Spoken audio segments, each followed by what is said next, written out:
है कि मेहनत का फल मीठा होता है। मुझे देखो, बिना किसी चिंता फिकर के तुम सबके सामने खड़ा हूँ। मैंने तो कोई मेहनत तो तुम कभी नहीं समझोगे आलसी सियार। बच्चों को तो गलत ज्ञान मत दो। चलो बच्चों, कहा था ना कि आलसी सियार की बातें ना सुना करो। सॉरी मम्मा।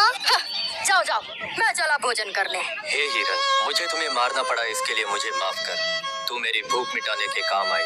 एक दिन मैं भी किसी न किसी का भोजन ही बनूंगा। यही प्रकृति है, यही सत्य।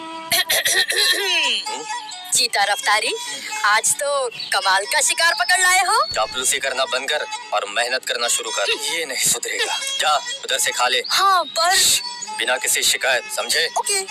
सियार के आलसीपन से तंग आकर चीता रफ्तारी ने सुझाव दिया, एक योजना बनाई। सियार हमारा अपना है, पर हमारा फर्ज है कि उसे उसका फर्ज समझाए, ताकि वो आजीवन खुद अपनी मदद कर पाए। योजना यह थी कि अब से कोई भी आलसी सियार को, चाहे वह कितना भी भूखा क्यों न हो, खाने का एक निवाला भी नहीं देगा। जब उसे 2 दिन तक किसी से खाने को कुछ नहीं मिला, तो हार कर वह चीता रफ्तारी के पास जाता है।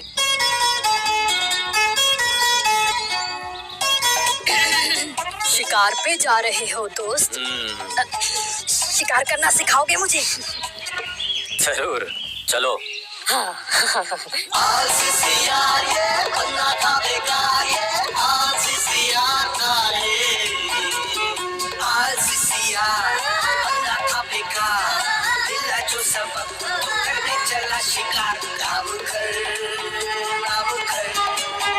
बेकारी से लड़, मांग कर शील कर, तू खाने से डर।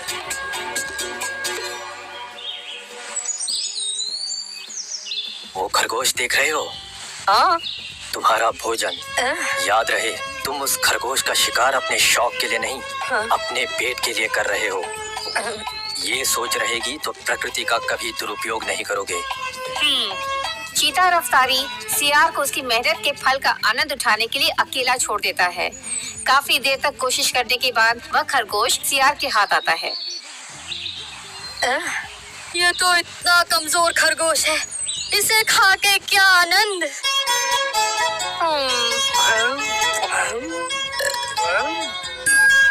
क्या इसलिए कहते हैं कि मेहनत का फल मीठा होता है? तो सच में सही कहते हैं। आज से केवल मेहनत का ही फल खाऊंगा। समझे दयालु रानी कादम्बरी देवी के बेटे खरगोशी रंजन की, जो निंदा और कठोरता की मूरत था। रसोईया कितना भी लजीज खाना क्यों न बना दे, पर खरगोशी रंजन जब तक निंदा न करते, उनका खाना हजम नहीं होता। भारी दंड दिया जाए। जौहरी कितना भी सुंदर आभूषण क्यों न बना दे, कटु वाणी से ही उसका सत्कार होता। बकवास, भारी दंड दिया जाए। तबलची कितना भी लुभावना तबला क्यों न बजा दे, रंजन नाखुश। पहाड़ी दंड उस राज्य का एक ऐसा दंड था जिसके तहत अपराधी को पहाड़ से नीचे शेर नगरी में फेंक दिया जाता था। एक दिन प्रजा देवी के पास आई।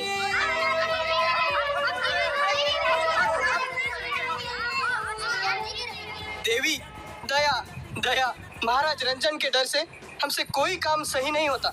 देवी, या तो हमें देश निकाला दे दे, या फिर अपने ही शुभ हाथों से हम सबको जीवन मुक्ति दे।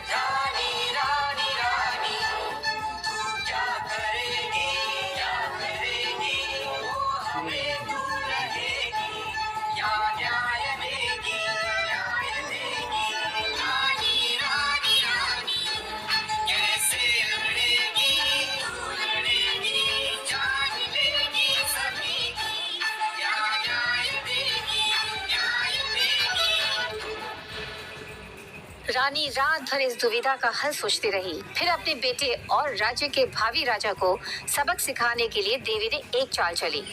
एकादशी के दिन राजमहल में राजसी भोज करने की योजना बनाई और सारी प्रजा को दावत पे बुलवाया।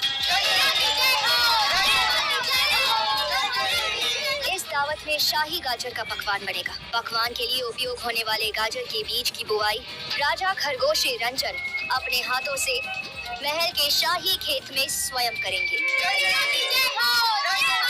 भोजन के पश्चात इनका राज्याभिषेक होगा।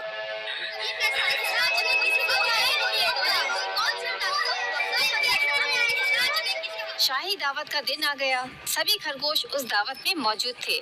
सबको खाना परोसा गया और जैसे ही उन्होंने खाया, सब उस खाने की निंदा करके तितर बितर हो गए।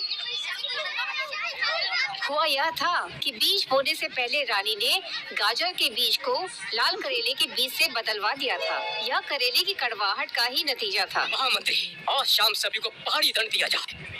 देवी, आप दंड की तैयारी कीजिए।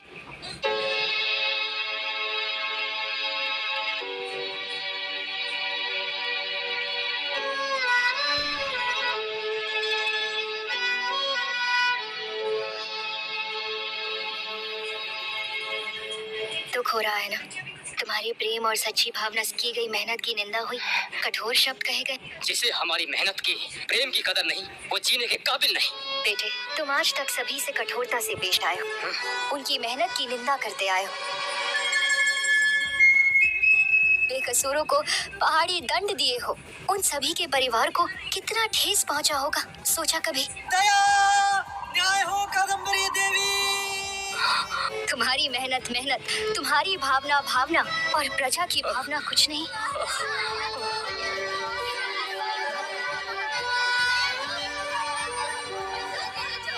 सभी को छोड़ दिया जाए।